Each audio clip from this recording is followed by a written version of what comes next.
Hello friends, मैं हूं सीमा। मेरे यूट्यूब चैनल ब्रजवासी व्यंजन संगम में आपका बहुत बहुत स्वागत है। आज मैं आपको गंगा सागर के दर्शन करा रही हूं और साथ में मानसिक रूप से आप स्नान भी कीजिएगा और जोर से एक बार बोलिए जय गंगा मैया की। दोस्तों, ऐसा कहते हैं सब तीर्थ बार बार, गंगा सागर एक बार। इसकी महत्ता इसलिए बढ़ जाती है कि गंगा का सागर में मिलन होता है। इस तीर्थ को मिलन तीर्थ या फिर गंगा सागर तीर्थ भी कहते हैं। ये कुंभ के बाद सबसे बड़ा तीर्थ स्थल है। आप गंगा सागर का स्नान नवंबर के महीने से लेकर के मार्च तक कभी भी कर सकते हैं। यहाँ मकर संक्रांति के दिन मेला लगता है और लाखों श्रद्धालु स्नान करते हैं। सभी को गंगा सागर का एक बार स्नान और दर्शन जरूर करना चाहिए। दोस्तों, इस वीडियो के माध्यम से मैं ये जानकारी देना चाहूँगी कि गंगा सागर कब जाएं और किस प्रकार से जाएं। तो मुझे उम्मीद है कि आपको ये वीडियो ज़रूर पसंद आएगी। पसंद आए तो प्लीज़ लाइक शेयर ज़रूर कीजिएगा और मेरे भी साथ वीडियो में अंत तक जुड़े रहिए और कमेंट्स बॉक्स में जय गंगा मैया की ज़रूर लिखिएगा। तो चलिए वीडियो शुरू करते हैं। और ये कोलकाता से सागर द्वीप करीब 135 किलोमीटर दूर है और ये द्वीप चारों तरफ से समुद्र से घिरा हुआ है। तो देखिए, हम लोग कोलकाता पहुंच चुके हैं। तो आप जहाँ भी रहते हैं, पहले हमें कोलकाता पहुंचना है। आप चाहें तो बाय एरोप्लेन जा सकते हैं या फिर बस या ट्रेन से जा सकते हैं। हम लोग कोलकाता बाय ट्रेन गए और यहाँ का हावड़ा स्टेशन बहुत ही सुंदर और चहल पहल वाला था और इसकी सुंदरता रात को और भी बहुत ही सुंदर लग रही थी, खूबसूरत लग रही थी। आप भी एक बार देख सकते हैं। आपसे निवेदन है कि आप ज़्यादा से ज़्यादा इस वीडियो को शेयर करते जाइए, जिससे गंगा सागर का दर्शन घर बैठे और लोग भी फायदा उठा सके और पुण्य के भागी बन सकें। और जो भी श्रद्धालु हमारे साथ जा रहे हैं, यात्रा कर रहे हैं, वो लोग भी शेयर कीजिए, जिससे और लोगों तक भी ये वीडियो हमारी पहुंच सके और वो लोग भी गंगा सागर के दर्शन कर सके और पुण्य का भागी बन सकें। मैं आपको सजेस्ट करूंगी, आप गंगा सागर जाना चाहते हैं तो एक दिन पहले आप कोलकाता में स्टे करें और अर्ली मॉर्निंग गंगा सागर के लिए निकलें, जिससे शाम तक आप लौट करके वापस कोलकाता आ सकते हैं। कोलकाता महानगर है। आप अपनी सुविधा के अनुसार और अपनी पॉकेट के अनुसार रूम लेकर के नाइट स्टे कर सकते हैं। तो इस तरीके से नाइट स्टे करने के बाद सुबह हम निकले गंगा सागर के लिए। आप इस वीडियो में हमारे साथ अंत तक जुड़े रहिए। हम आपको स्नान के साथ साथ आपको कपिल मुनि जी के दर्शन कराएंगे और छोटी छोटी सभी जानकारियां आपको अपडेट कराते रहेंगे। हम इस चैनल के माध्यम से आपको तीर्थ स्थलों के बारे में समय समय पर जानकारी इसी तरीके से देते रहेंगे। अगर अभी तक आपने हमारा चैनल सब्सक्राइब नहीं किया है तो प्लीज़ सब्सक्राइब जरूर कीजिए, जिससे लेटेस्ट वीडियो की नोटिफिकेशन आप तक पहुँच सके। अगले दिन आप चाहें तो अपनी सुविधा के अनुसार निजी गाड़ी कर सकते हैं और आप चाहें तो बस से जा सकते हैं। यहाँ पर जो कोलकाता का बस स्टॉप है उसे धर्मतला बस स्टॉप कहते हैं। वहाँ से आप बस पकड़ के गंगा सागर के लिए जा सकते हैं। तो इस तरीके से कोलकाता बस स्टॉप से हम करीब 90 किलोमीटर की जर्नी तय करने के बाद, यानी कह सकते हैं 3-4 घंटे की जर्नी तय करने के बाद, सबसे पहले काकद्वीप या फिर नमखाना बस स्टॉप पहुँचेंगे। क्योंकि गंगा सागर जाने का कोई सीधा मार्ग नहीं है, पहले हमें काकद्वीप या फिर नमखाना ही जाना है। अब हम चल दिए हैं गंगा सागर की तरफ। गंगा सागर के लिए रवाना हो चुके हैं। आप हमारे साथ इसी तरीके से बने रहिए और हमारी वीडियो को ज़्यादा से ज़्यादा शेयर कीजिए, जिससे घर बैठे श्रद्धालु लोग भी पुण्य का जो लाभ उठा सकें, दर्शन कर सकें और हमारे साथ वो भी पुण्य के भागी बन सकें।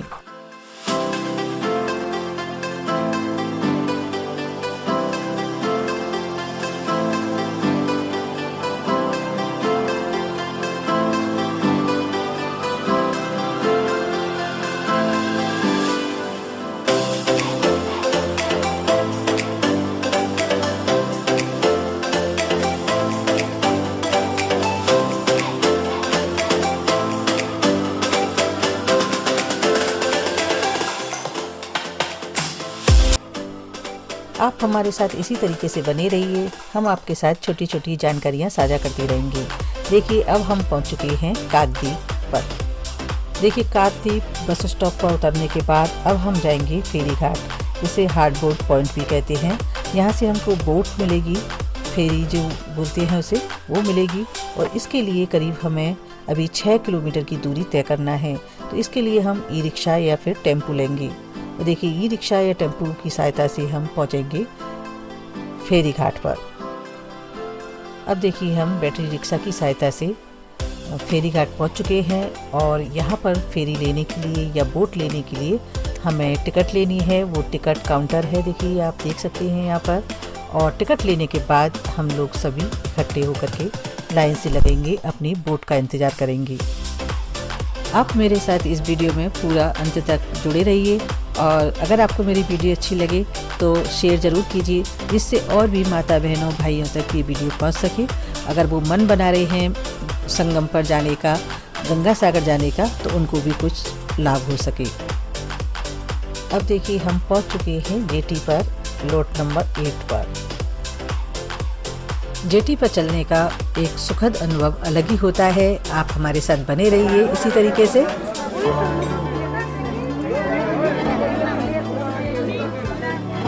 गंगा मैया का चढ़ने के लिए यहाँ पर पूजा का कुछ लोग सामान बेच रहे हैं। हमने इस तरीके से पूजा का सामान लिया है।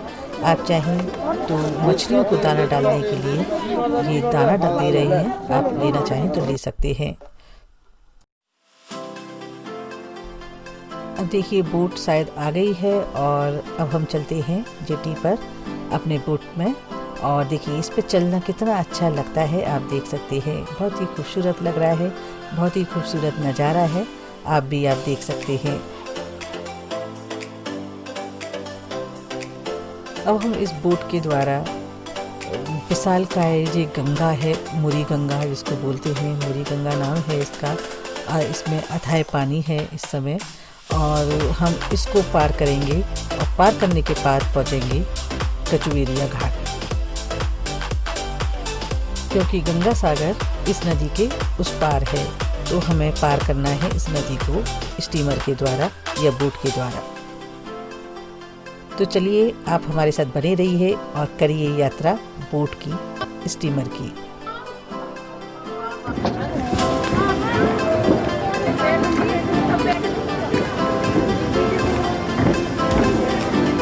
एक ही में सब जाएंगे ना।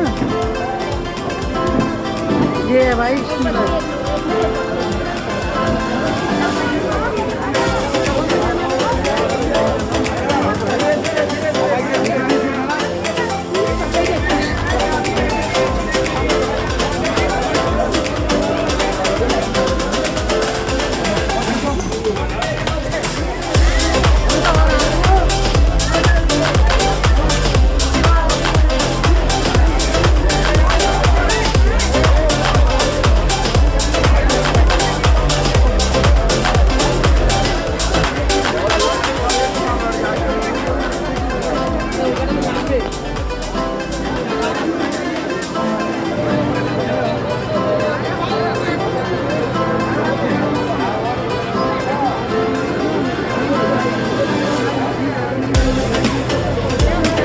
राधे राधे बोलो।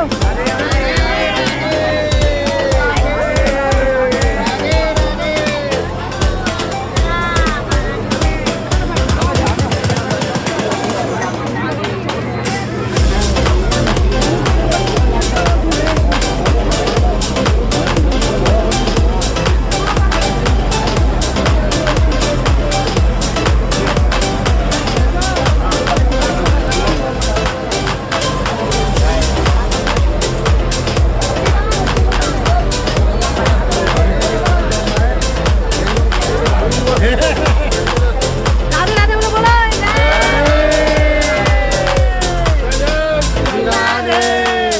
मतलब जोर से हाथ उठा के बोलो।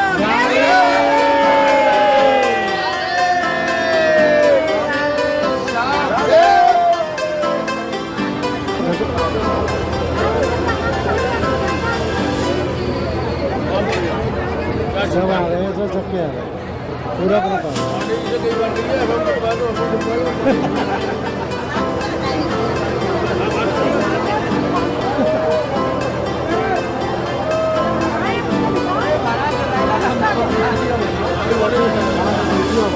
पूरा भाई।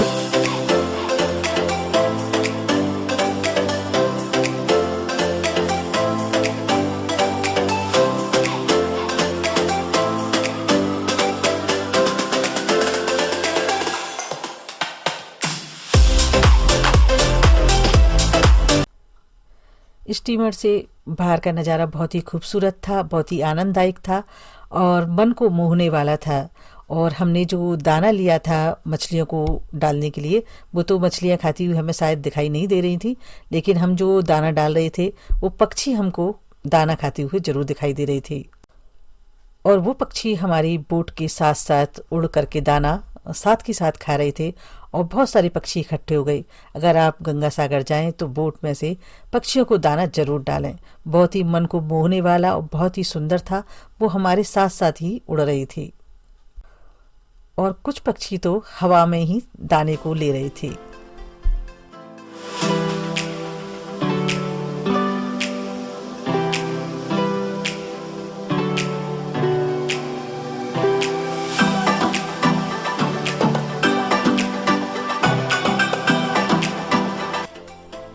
एक बोट में काफ़ी सारे लोग आ जाते हैं और इस बोट में यात्रियों के साथ साथ कुछ फेरी वाले जो सामान बेचने वाले होते हैं वो लोग भी आ जाते हैं और यात्री लोग सामान खरीद सकते हैं। देखिए ये लोग अमरूद ले रहे हैं और सभी लोग आनंद उठा रहे हैं इसी जगह।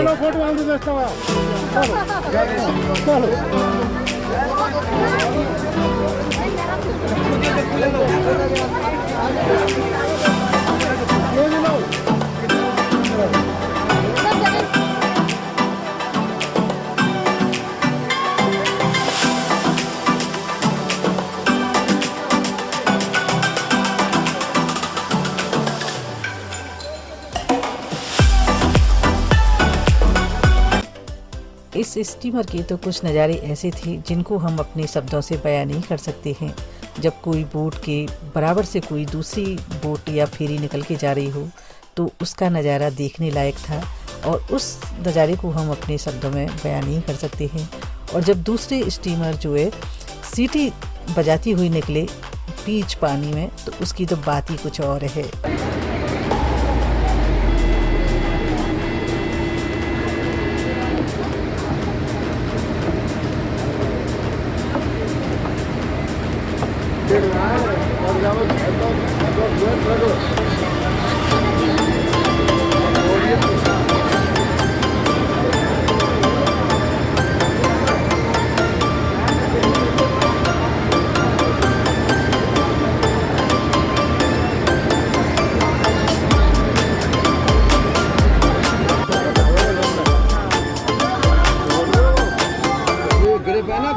अब हम आ गए नदी के उस पार और कचवेरिया घाट पर।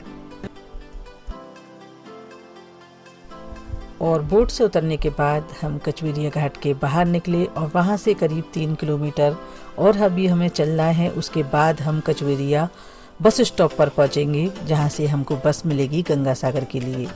तो इस तरीके से हम निकलने के बाद हमने किया ऑटो या आप ई रिक्शा कर सकते हैं। करीब वहाँ से आधा घंटे की रास्ता है। अगर आप पैदल चलना चाहते हैं और रिक्शे से जाना चाहते हैं तो करीब 5 से 10 मिनट करीब लगेंगे। करीब 3 किलोमीटर आप समझिए।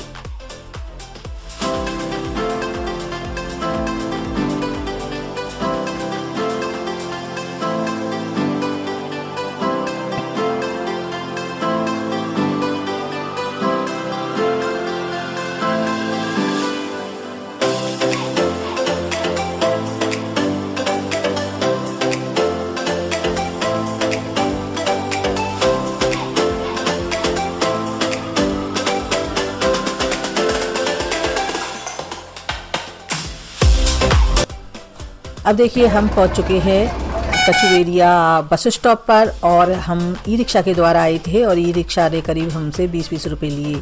तो इस तरीके से हम सभी लोग ई रिक्शा के द्वारा या किसी भी आप अपने पसंद के अनुसार वाहन के द्वारा कचवेरिया बस स्टॉप पर आ सकते हैं। अब हम लोग बस में बैठ चुके हैं। अगर आप ट्रांसपोर्ट बस से जाना चाहते हैं तो वो 25 रुपये लेती है। अगर आप जाना चाहें तो निजी वाहन भी कर सकते हैं, करीब 500-600 रुपये में हो जाएगा। तो इस तरीके से हम बस के द्वारा अब हम चल दिए हैं गंगा सागर के लिए।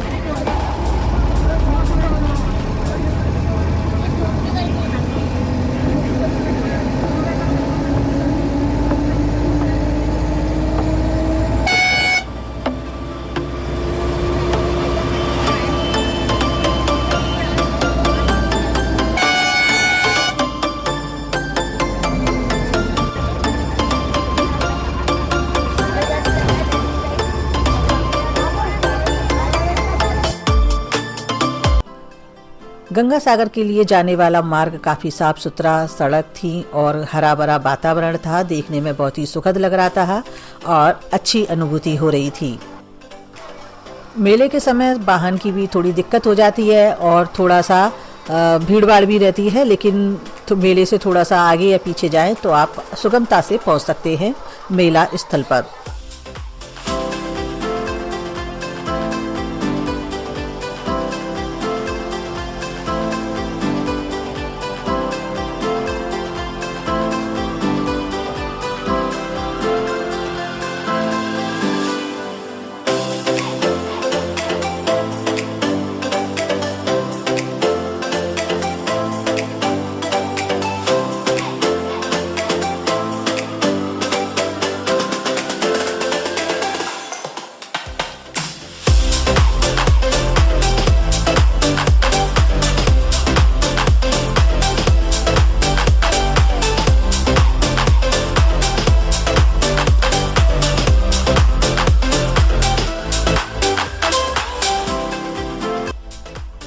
जी हाँ, अब ये है गंगा सागर का बस स्टॉप और हम लोग सभी यहाँ उतर चुके हैं।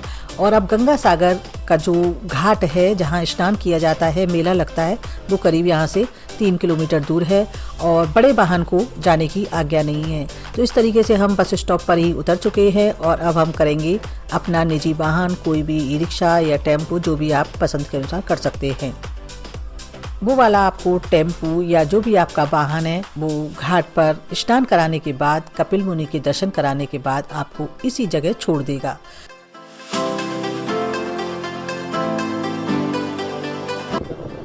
लीजिए, अब हम चल पड़े हैं अपने गंतव्य की तरफ, यानी हम गंगा सागर के घाट की तरफ। तो हमने अपना टेम्पू कर लिया है और टेम्पू के द्वारा अब हम जा रहे हैं घाट पर।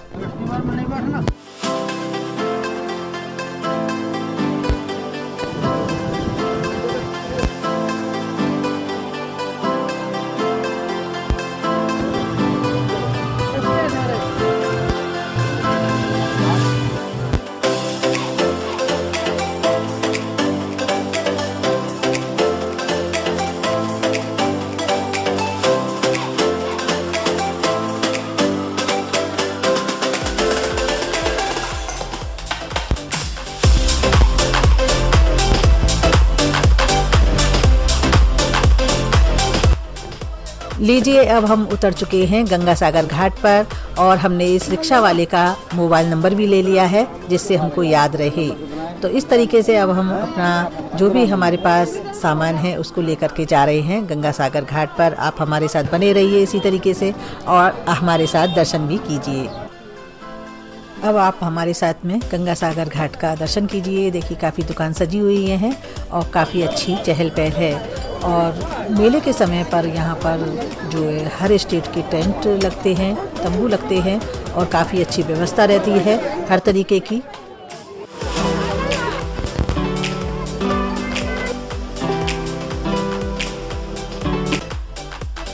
मैं आपको कैमरे को घुमा करके मेले का दर्शन करा देती हूँ। चारों तरफ का 360 डिग्री का आप दर्शन कर सकते हैं और उसके बाद हम फिर करेंगे स्नान। अब देखिए, हम लोग भी सभी लोग जा रहे हैं स्नान करने के लिए। आप भी हमारे साथ बने रहिए और आप भी कीजिए मानसिक रूप से स्नान।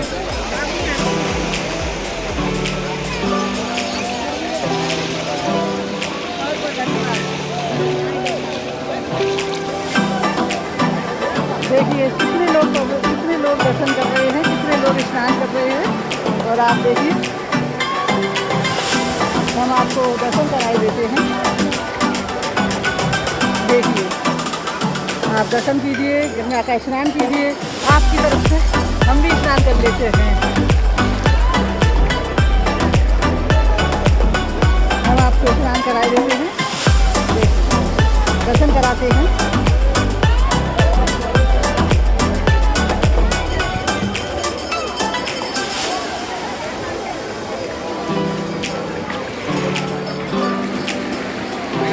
सब तीरथ बार बार, गंगा सागर एक बार, तीरथ बार बार, गंगा सागर देखिए, गंगा सागर के लिए पहले बड़े बुजुर्ग लोग जाते थे और जो लोग जाते थे वो अपने आप को धन्य मानते थे या भाग्यशाली मानते थे। हो सकता है पहले रास्ता कठिन हो, जाना थोड़ा सरल नहीं हो, लेकिन अब मार्ग बहुत ही सरल हो गया है, काफ़ी सुविधा हो गई हैं। अब छोटे छोटे बच्चे भी आसानी से गंगा सागर स्नान कर सकते हैं। देखिए हमारे साथ में ये छोटे छोटे बच्चे भी स्नान कर रहे हैं।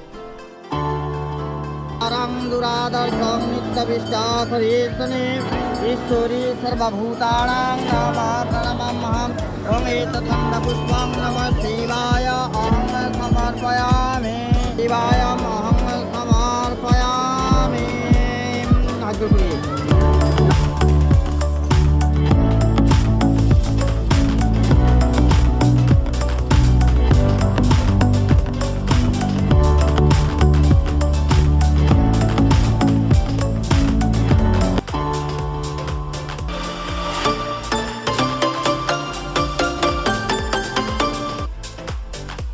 स्नान के बाद घाट पर ही हम सभी ने पूजा की और जो वहाँ पंडित लोग थे उन लोगों ने पूजा कराई और पूजा करने के बाद थोड़ा सा हम लोगों ने जो भिक्षुक बैठे थे उनको दान पुण्य किया।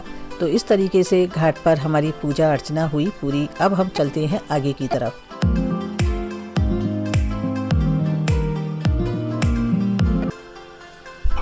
अब हम लोगों ने कर लिया है स्नान, पूजा आदि भी कर लिए है और यहाँ पर मकर संक्रांति के अवसर पर मेला लगता है और यहाँ स्नान करने के लिए देश से ही नहीं विदेश से भी लोग आते हैं। मान्यता ऐसी है कि एक बार गंगा सागर में डुबकी लगाने से 10 अश्वमेध यज्ञ और 1000 गाय दान करने के समान फल मिलता है। स्नान के बाद श्रद्धालु यहाँ स्थित भगवान विष्णु के अवतार माने जाने वाले कपिल मुनि के दर्शन के लिए जाते हैं। तो अब हम चलते हैं आपके साथ में कपिल मुनि दर्शन करने के लिए। अब हम पहुंच चुके हैं कपिल मुनि आश्रम पर और यहाँ पर कपिल जी का मंदिर है, ये घाट के नज़दीकी है। तो चलिए हमारे साथ में आप भी दर्शन कीजिए।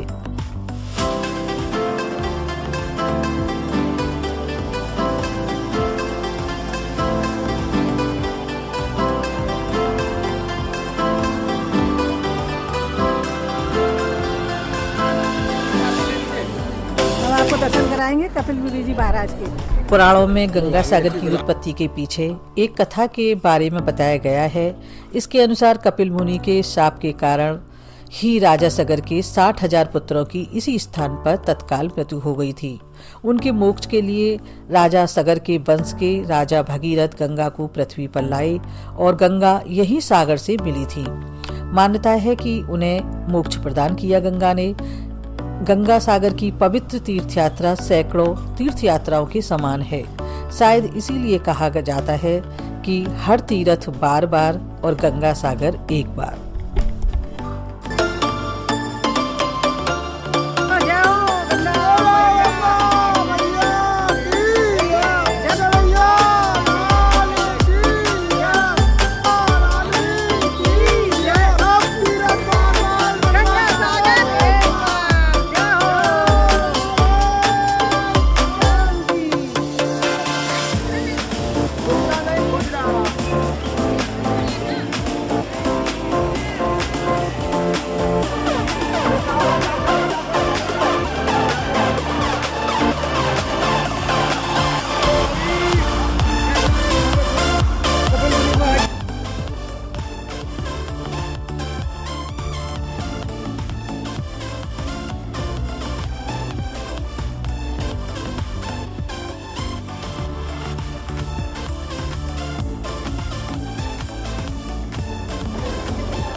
देखिए यहाँ पर माँ गंगा और कपिल मुनि जी और राजा शगर के दर्शन हैं। और कुछ मंदिर भोलेनाथ जी वगैरह के भी हैं, तो आप इस तरीके से दर्शन कर सकते हैं।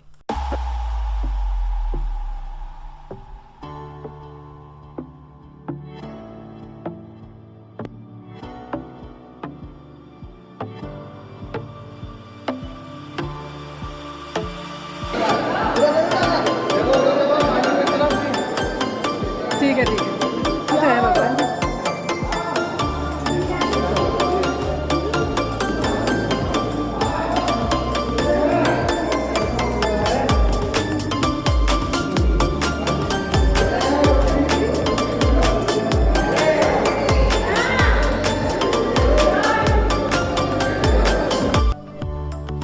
और कपिल मुनि आश्रम के बाहर बहुत ज़्यादा कुछ नहीं है, और ये थोड़ा सा सरकारी इमारत है, और इस तरीके से यहाँ पर सीट है, अगर कोई बैठना चाहे तो बैठ सकता है।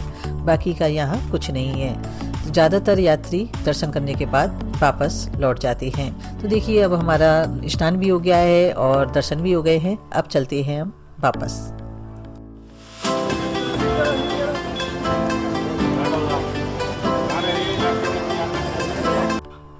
अब हम जिस रास्ते से गए थे उसी रास्ते से वापस आएंगे, क्योंकि इसका सिंगल ही रूट है और उसी रास्ते से वापस जाते हैं। तो चलिए हमारे साथ वापस चलते हैं।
तो देखिए इस तरीके से हम जिस रास्ते से गए थे हम उसी रास्ते से वापस कोलकाता शाम तक आ गए।